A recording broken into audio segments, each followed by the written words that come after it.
Hey, what's up, everyone? It's Chase, aka That Gay Jedi, and today I'm going to be sharing a little bit about what it's like being an LGBTQ plus Star Wars fan. Today's video is pretty special to me because it includes voices outside of just myself from other queer Star Wars fans, and this all comes from a few months ago. I shared a Google form inviting all queer Star Wars fans to share their experiences with Star Wars and navigating both their fandom and their queerness. After spending some time with everyone's responses and noticing some patterns, I grouped them all into three main categories. One being Star Wars characters, two being queer themes in Star Wars stories, and three being the queer community itself as it exists within the Star Wars fandom. Now, I also wanted to note that not all correspondents believe Star Wars to be queer in any way whatsoever, which is absolutely valid. But that being said, as with all my videos, I will be focusing on the queer interpretations of our favorite galaxy. So, without further ado, let's get into it.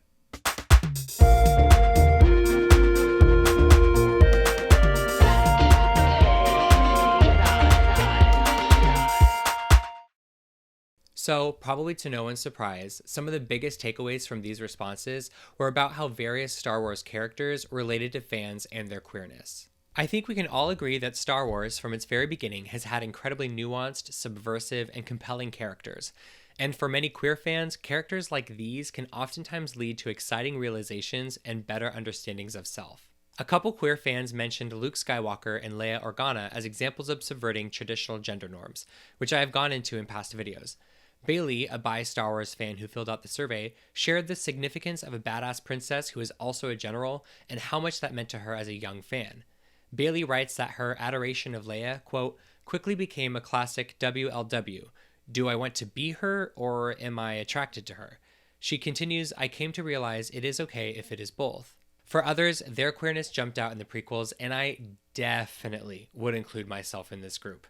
It kind of just goes without saying that Anakin Skywalker is a total snack, and so is Obi-Wan, and also Padme, and like a lot of characters from the prequels. One of my good friends, Cade, along with another fan, Travis, both shared that Anakin's six-pack nightmare scene definitely served as gay awakenings for them, and all I'll say about that is big same. Also, I believe that the forbidden love story woven throughout the first three episodes creates a very relatable tension for some LGBTQ plus folks who might have grown up with quote-unquote forbidden love stories of their own. But who knows? Maybe I'm just reading too much into the chaotic queer confusion that was my childhood. The last point I want to highlight about Star Wars characters and how they relate to the queer fan experience has to do with their unique abilities to blur lines and break binaries. As we all know, the stories of Star Wars almost always exist in the light and dark sides of the Force. However, over the years, we have gotten more and more characters that live somewhere in the middle or even move between the two sides.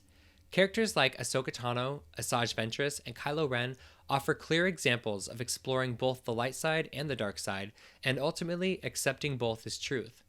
Cassidy, a queer Star Wars fan, articulates this point far better than I can dream of doing myself, so I'm actually going to just read her response word for word here. Cassidy writes, I've appreciated the dark versus light framework, as it can reflect the gender and sexuality binary prevalent throughout the world. As a queer fan who finds myself lingering in gray spaces, I've appreciated watching other characters make their way through it too. I'm a fan of the kind of characters who don't fit in neatly into either side. Even the tragic story of Darth Vader and Darth Maul reveal how trauma, manipulation, and exploitation can lead people down a path that deviates from their true nature. Cassidy continues, since queerness is a marginalized identity, queer folk are more likely to experience the quote-unquote dark side of society. It's hurled at us and we can't escape it. But rather than become it, we can move through it. I loved that scene in Clone Wars when Yoda is learning to transcend death and become a Force ghost.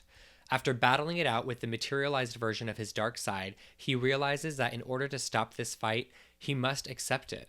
It quickly deteriorates and he's safe again. Those shadows, the one that queer folk have been pushed into, contain powerful and healing lessons. Becoming that darkness doesn't work, but neither does denying it. Star Wars has solidified that message for me. Have the integrity of a Jedi, but the rage of a Sith.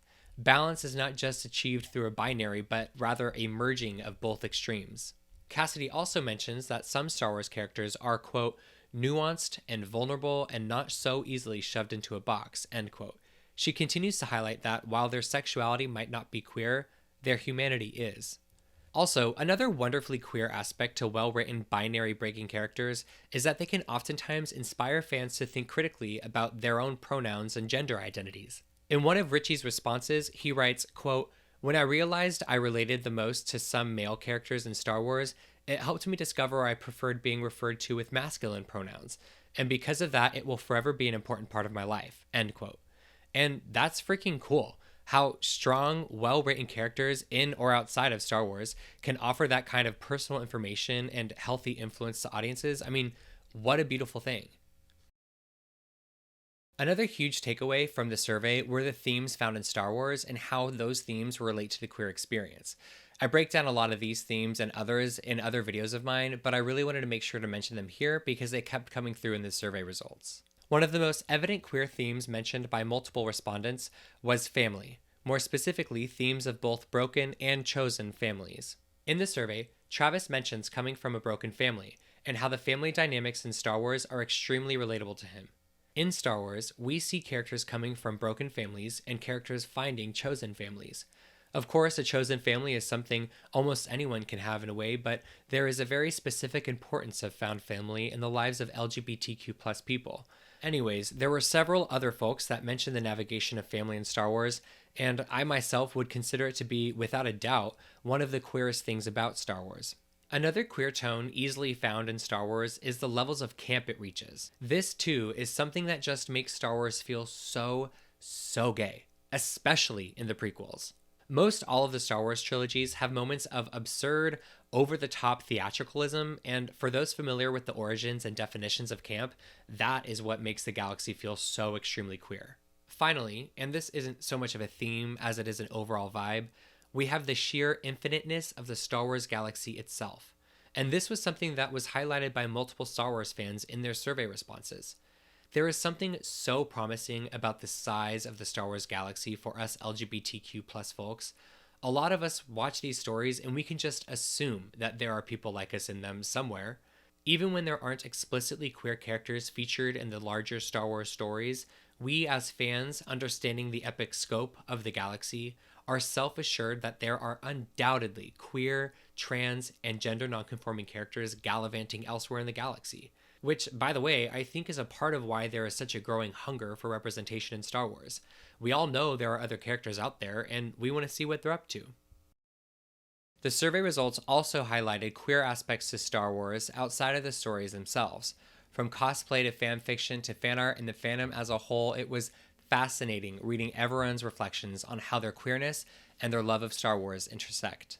For queer folks looking for themselves in representation deficient stories, it is only natural to read certain characters as queer, and subsequently create queer-focused stories for them by writing fan fictions, making fan art, or simply creating headcanon. And I think queer Star Wars creators are some of the most essential and inspiring parts of the fandom as a whole. And I'm not talking about myself. The queer Star Wars artists that I know and that I see create so abundantly and give so generously to the fandom, and I hope that as the fandom evolves, queer fans and creators can get the recognition they deserve. Also, one of my absolute favorite aspects of the queer Star Wars community is how we all manage to find each other through all the wonderfully queer Star Wars content out there, and how, at least in my experience, we have built and continue to sustain a really beautiful, inclusive, and supportive space. This sentiment was echoed by my friend Robin when asked about his engagement with Star Wars fandom. In the survey, Robin shares that overall, quote, "I'm pretty happy with the little corner of the fandom I found as a safe haven, where people just create art, memes, stories, and more in peace," end quote. Another brilliant thing about queerness in the general Star Wars community is something that Bailey pointed out in the survey, and it's also something I think about and reference pretty regularly, and that is the support of reading Queerness and Star Wars from the ones creating the stories. Mark Hamill famously stated, quote, "If you think Luke is gay, of course he is. You should not be ashamed of it. Judge Luke by his character, not by who he loves," end quote. And take that in for a second. That's huge for Mark to say. The man who plays one of the most beloved heroes of all time has publicly supported the reading of his character in his home galaxy as queer. It's just, to openly encourage that kind of queer engagement to me is an incredibly generous thing to do. Also, Dave Filoni, executive producer of Star Wars Rebels, and actor Steve Bloom, who voices Zeb on the show, have both come out to speak on the possibility of Zeb and Callus being more than just friends. Filoni voiced his support for that interpretation while also highlighting the importance of straight men being able to share deep, intimate connections regardless of sexuality. Which, yes, always, but it is cool that Filoni remains open to the reading of those two as gay. And to me, there's really no other way to read them, anyways. There's also Bloom, who quote unquote wholeheartedly encourages the shipping of his character with Callus. Bloom has explicitly stated how much he loves the idea of them being more than just good friends. It's pretty significant to know that the sources of these Star Wars characters and stories embrace and support the queer interpretations of Star Wars, instead of just shutting them down.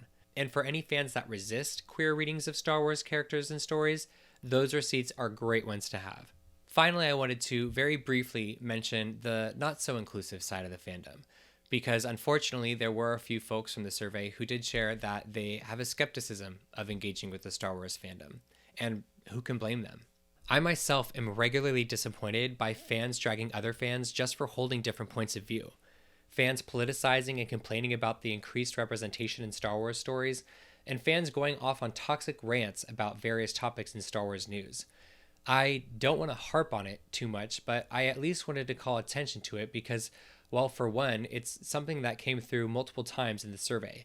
And also, that toxicity can keep a lot of fans from getting involved, which, when you think about it, no other fan should want. As people who love Star Wars, we should be encouraging all fans to engage with Star Wars in any way they see fit, so long as it isn't hurting anyone. And we really should be working with each other to build a more inclusive and loving community for every one of us to enjoy. After all, isn't that what Star Wars is all about? Resisting oppressive forces that cause so many injustices and fighting for the hope of a better galaxy? I know for me, that's exactly what Star Wars is about. And that's why I will continue to spread messages of love and inclusion throughout this incredible fandom. And that's all I got for you today. I just wanted to take a second and say thank you so much to everyone who took the time to fill out that survey. I know I didn't get to quote everyone, but each response was read and written about in my notes, and you were each a huge part in making this video happen. So thank you so much for taking the time to share your thoughts with me. As always, let me know your thoughts down below in the comments. Are you a queer fan who is able to relate to some of the things shared here today? Or are you a straight fan learning a little bit more about what it's like being a queer Star Wars fan? Like I said, let me know down in the comments and let's talk about it. Also, if you like this video, please give it a thumbs up and subscribe to the channel because I do put out new queer Star Wars content every single week. Thank you all so much for watching. It means the world to me. And may the Force be with you always.